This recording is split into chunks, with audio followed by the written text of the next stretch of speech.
Hurdle! Hurdle is the next guy. He's a legend in his time. Please put together for Hurdle!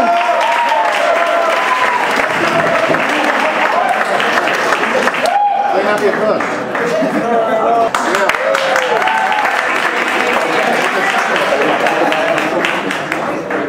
I gotta put it on for him too. The mic, relax. I gotta lift it up too.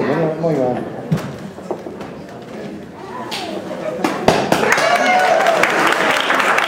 You left me a big mess over here. It's okay. How's the mic? Okay? Just talk. Okay now? All right, anyhow, I live in Deal all year round. Of course, I go to Florida. But I live in Deal. When I come to Brooklyn, it's a culture shock. I mean, the minute I get out of my car, I see two Italianis sharing a cab. One was taking the bumpers, and one was taking the tires.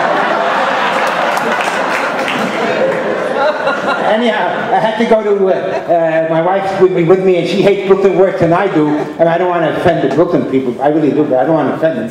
Anyhow, she takes me to the dentist, you know, she goes to the dentist. She says, Dr. Jackie Dweck from Kings Highway, she says, I have to have a tooth pulled. I don't want to stay any longer than I have to. I don't want any gas. I don't want any injections. I don't want any anesthesia. Just do the job. Dr. Dweck with a little fluff and said, could you at least show me the tooth? He says, Hurdle, show me your tooth. Talking about Jackie Dweck, God bless him, I love him. I was coming home from California, I had a toothache, I was dying. I said, I gotta go straight to the dentist, I didn't even go home. I have to have a tooth pull, I told him. But I was a little, you know, I'm a mooch. I said, how much do you charge? He says, $300 for 2 minutes work? He said, well, I could make it last a half hour if you want. And forget about booking. You ever go to that shop right on Avenue Y, you know, near McDonald Avenue?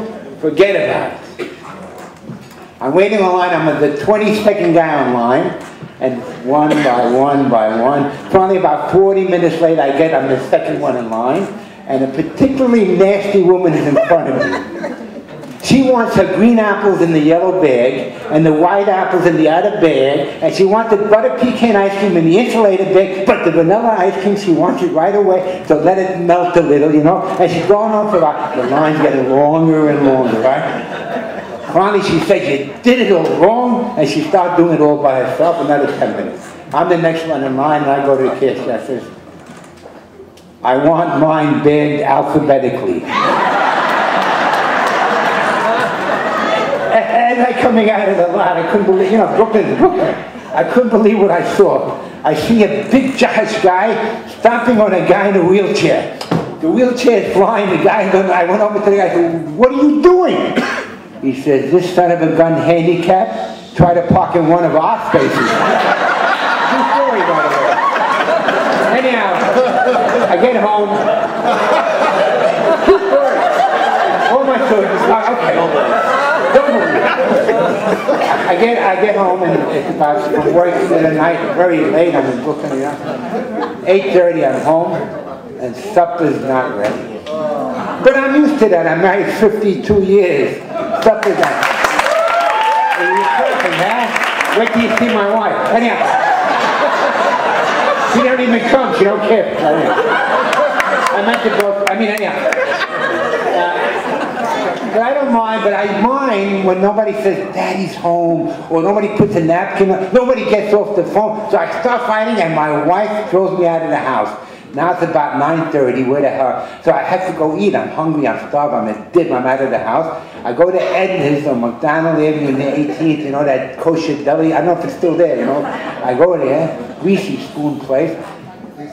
Oh, waitress with a dirty apron, chewing gum, throws the menu. She says, what do you want? I look at the menu, I says, give me some meatloaf and some kind words that she left, you know. 10 minutes later, chewing the gum, she throws the meal. I said, what about the kind words? She said, don't eat the meatloaf. Now I'm really starved. Nowhere to go. So you know those open 24-hour stores, you know, the Pakistani guys, you know? I rush down there, it's about 1:45 now, and he's pulling down the gate. I point to the sign, I says, open 24 hours. He says, not in a row. So, anyhow, next morning I come out, I see the two Italian guys story. He said, Tony, I want to ask you something. He said, what do you want? He said, I want to ask you something. You like a woman when she talks, she spit all over her mouth? He said, no. He said, you like a woman with her hair hanging out from her? He said, no. He said, you like a woman when she walks the thighs of her? He said, no. He said, the way you're sleeping with my wife. Anyhow, on the other side, I got to tell you this story because my son Ellie just walked in. It's the 8:45 show. He comes in 11:15. He don't care. That's my son. Anyhow, he's a con man. One of these con men, you know. He's still I remember when he was graduating last year in Flatbush, he told me, Daddy, I want to go to Israel. I said, you want to go? You don't even go to shul. What do you mean go to Israel? He said, no, Daddy, I have 17 years, I want to see the light. I said, you want to see the light in Israel? But he's a con man, he called me. I sent him to Israel. And about a week later, he said, Daddy, I need money. I said, you need money? I sent you to Israel, the land of milk and honey. Daddy, I said, you don't need money, just learn, okay? About 2 weeks later, he called me, Dad, I said, I told you I sent you there to learn, you don't need the money. Now, a month later, he's climbing the walls, 30 days past it. He said, Daddy, I need money. I said, you son of a gun. I put $200 in your Kodacha, you never even opened it up.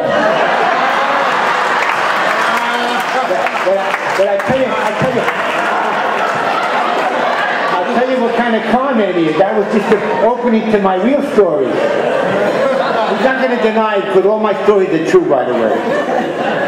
When he was courting his wonderful wife, Lori, J.W., but your wonderful wife, Lori. I always knew that gets a laugh. I always use it, especially when she's here. And he was in Atlantic City, and Frank Sinatra was performing in the 500 Club, you know, in those days. And he was sitting in a diner, and Frank Sinatra sitting in the booth, and Elliot goes over to him and says, it's a con man, you know. Hey, Frank, could you do me a favor? I'm going out with this young girl. I'm very seriously in love with her. I want to impress her. Can you come over to my booth and say, hi, El? So Frank's a rough guy. You know, he said, okay, kid, I'm going to do it for you. So about 10 minutes later, Ellie's in the booth with Lori, and Frank Sinatra walks over. He says, hi, El. And the lady says, Frank, can't you see I'm busy? My granddaughter just got married in Israel, God bless her, but she's a college graduate, PhD. I don't know what the hell she took up, earth science, or desert living, I don't know. You know, in Israel, you don't know. And I said, well, how come you end up marrying a guy in the kibbutz? He said, Grandpa, it's easy. I opened up the classified ad, and I saw an ad. Farmer looking for wife with tractor. Please send picture of tractor. But anyhow, while I was in Israel, I see, it's a crazy story, I see a guy fishing in the Dead Sea. I said, what are you nuts? Nothing lives in the Dead Sea. It's all salt and sodium or whatever they have over there. He said, no, I catch it. I said, you stupid, how could you catch fish in the Dead? He said, I said, show me. I said, show you how. Give me $100 and I'll show you how. I was already on my moves, but anyhow, I take the rod. I said, by the way, did you catch any fish yet? He said, you're the first one today.